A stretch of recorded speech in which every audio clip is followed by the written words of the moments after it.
Okay friends, so I was getting many messages regarding your exams.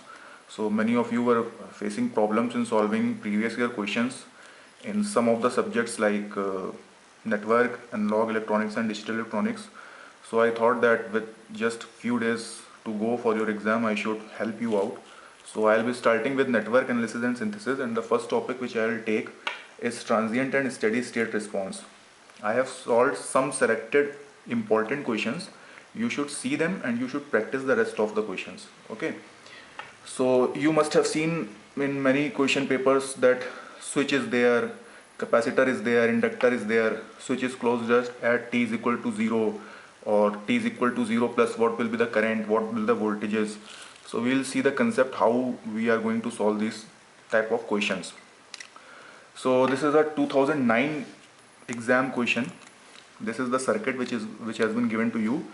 Objective questions. All are these objective questions. And in the question it is mentioned that network shown above is initially at rest. What is the initial current I when switch is closed at t is equals to 0? This switch, when it is closed at t is equals to 0, what will be the current I this at t is equals to 0 plus? Now the concept is current through inductor and the voltage through the capacitor can't change instantaneously. Okay, because I is equals to C dV by dt and V is equals to L di by dt. So there is no source in this world which can feed infinite current in t is equals to 0 to 0 plus. Okay, so initially when you will close this switch और capacitor और inductor जो है initial आपको values कुछ भी नहीं है. Initially it is uncharged. तो when you will close the switch, this capacitor will act as a short circuit because it will oppose the built up of voltage across it dV by dt, and this inductor will behave as an open circuit. It will oppose the change of current through it, so it will act as an open circuit. So now this circuit will be transformed into this circuit. So now you can easily find the current I, which will be at t is equals to 0 plus is equals to 50 by 5, that is 10 amperes. Simple question. Okay. Now this is again a question which you will मतलब आपको ऐसा लगेगा कि similar question है लेकिन different है. In this question it is given that circuit is in steady state. इसमें क्या दिया था? Network is initially at rest. Steady state का मतलब है कि कैपेसिटर के अक्रॉस वोल्टेज और इंडक्टर के अक्रॉस करंट अपनी ऑलमोस्ट फाइनल वैल्यू तक रीच कर गया है. ठीक है, तो इसमें सर्किट कैसे ट्रांसफॉर्म होगा? It will be like this. 2 amperes, this switch is initially open, so it will be open. 2 ohm. now इसमें करंट जो ये सर्किट है बिना स्विच के ये स्टेडी स्टेट पे रीच हो गया है, तो करंट इसके अक्रॉस बिल्टअप हो चुकी होगी इंडक्टर के अक्रॉस, तो ये यहाँ पे शॉर्ट सर्किट की तरह बिहेव करेगा. यहाँ पे ओपन सर्किट था लेकिन यहाँ पे शॉर्ट सर्किट है क्योंकि circuit is in steady state. और ये 2 ohm का रजिस्टर यहाँ पे और capacitor will behave as an open circuit. Why? Because circuit is in steady state. Voltage built up has across the capacitor has already taken place. So ये as a open circuit behave करेगा. तो what will be the V? 2 amperes यहाँ से आएगा, ये तो open है तो पूरा 2 ampere इसमें चला जाएगा. So plus minus V will be 4 volt. Now switch S is closed at t is equals to 0. Now the switch is closed at t is equals to 0. अब सर्किट कैसे बनेगा? This will be 2 ampere. This is now closed. So this will be 2 ohm. Now ये अब inductor के cross initial value क्या है? ये 2 ampere जो यहाँ पे आप देख रहे हैं, यहाँ से 2 एम्पियर ही जा रहा था, तो अब यहाँ पे इनिशियल करंट इसके क्रॉस है, तो ये ऐसे ट्रांसफॉर्म होगा 2 ampere. Okay, and like this. और ये कैपेसिटर विथ 4 वोल्ट, क्योंकि इसके क्रॉस वोल्टेज कैपेसिटर के क्रॉस क्या थी? 4 वोल्ट और शॉर्ट हो जाएगा. ठीक है. Now what will be the values of V and dV by dt at t is equals to 0 plus? Now t is equal to 0 plus पे v की वैल्यू क्या हो गई 4 वोल्ट, और इस नोड पे आप इस नोड पे KCL लगा दीजिए तो dv/dt की वैल्यू आपको मिल जाएगी 0। ओके, 2009 में this was a good question. Now similarly in 2010 again for the circuit initial inductor current and voltage across the capacitor are 0 and 2।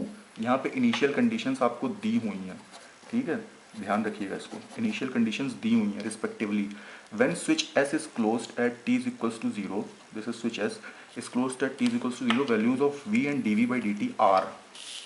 Now initial inductor current क्या है 0 है, और वोल्टेज अक्रॉस द कैपेसिटर क्या है 2 है। तो जैसे ही आप स्विच क्लोज करेंगे ये कैपेसिटर तो शॉर्ट बिहेव करेगा क्योंकि वोल्टेज के बिल्टअप को क्रॉस करेगा, लेकिन 2 वोल्ट इसमें इनिशियली है, तो ये कैपेसिटर ऐसे रिप्लेस होगा भाई साहब, ध्यान से देखिएगा, 2 वोल्ट का वोल्टेज सोर्स और शॉर्ट पूरा, ठीक है। इनिशियल करंट इसमें क्या है इंडक्टर में 0 है, तो ये ओपन होगा। अगर इसमें भी कोई करंट इनिशियली यहाँ पे दी होती कोई वैल्यू तो वो करंट ऐसे रिप्लेस होती, ध्यान दीजिएगा, ठीक है। This will be transform like this, लेकिन यहाँ पे कोई इनिशियल करंट दी नहीं है तो ये बस ओपन रहेगा। तो now it is very easy, V की वैल्यू आपको निकालनी है, यहाँ से करंट निकाल लीजिए which will be V/R 2/0.25 into 0.25, ये V आ जाएगा, V will be 2 volt. So direct option आपको मिल जाएगा, ठीक है। और dv/dt कैसे निकालेंगे, I is equal to C dv/dt, you will get dv/dt as -4, ये ऑप्शन। नाउ अगेन 2006, इसमें डबल पोल थ्रो मतलब डबल स्विचिंग का थोड़ा प्रॉब्लम है, तो मैंने कहा इसको भी आपको समझा देता हूँ। At t is equals to 0 switch S is thrown from B to A, मतलब पहले B पे है switch, t is equals to 0 पे A पे थ्रो हुआ, ठीक है। What are the values of V at 0 plus and I at 0 plus, देख लेते हैं। At t is equals to 0 minus, इस स्विच को इसको थ्रो करने से जस्ट पहले क्या होगी सिचुएशन, ठीक है।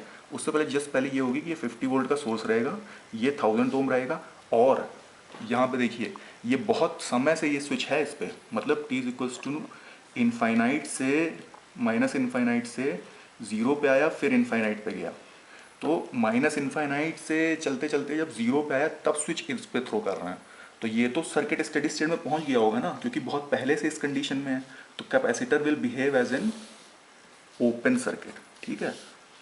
और ये 1000 ओम का रेजिस्टर और 50 वोल्ट का सोर्स, तो what will be this voltage across the capacitor at 0 minus just before throwing this switch to A, it will be 50 volt, ये ओपन है, कोई करंट बहेगा नहीं, तो VC0 will be equal 50 volt. अच्छा, t is equals to 0 plus, जब switch just यहाँ पे थ्रो किया, now this voltage can not change instantaneously, ठीक है। तो ये कैसे ट्रांसफॉर्म होगा, 500 ओम का और ये 50 वोल्ट का source, voltage across the capacitor और बाकी शॉर्ट रहेगा। तो I at 0 plus will be 0.1 ohm 0.1 ampere and V at 0 plus will be 50 volt, okay. Okay, now coming to recent questions, जो रिसेंट क्वेश्चंस आए हैं, स्टेटमेंट असर्शन स्टेटमेंट में भी वही चीज़ आई है, वही कंसेप्ट आया है जो मैंने आपको समझाया है। जैसे 2014 में एक स्टेटमेंट वन दिया हुआ है, under steady state condition a pure capacitor behave as an open circuit for direct voltage, absolutely right, सारे क्वेश्चनों में भी आपको मैंने बताया है। Statement 2, the current through a capacitor is proportional to the rate of change of voltage, absolutely right, इसी की वजह से ओपन सर्किट बिहेव करता है, ठीक है, because capacitor opposes the change of voltage, एकदम से वोल्टेज का बिल्टअप उसके अक्रॉस नहीं हो सकता कैपेसिटर के अक्रॉस, तो both are correct and 2 explains 1। 2015 transients are caused because, ना ये क्वेश्चन जो है ये नेटवर्क में भी आ सकता है, ये पावर सिस्टम में भी इलेक्ट्रिकल वालों को आ सकता है, ये इलेक्ट्रिकल मशीन्स में भी आ सकता है और कई जगह पे आ सकता है।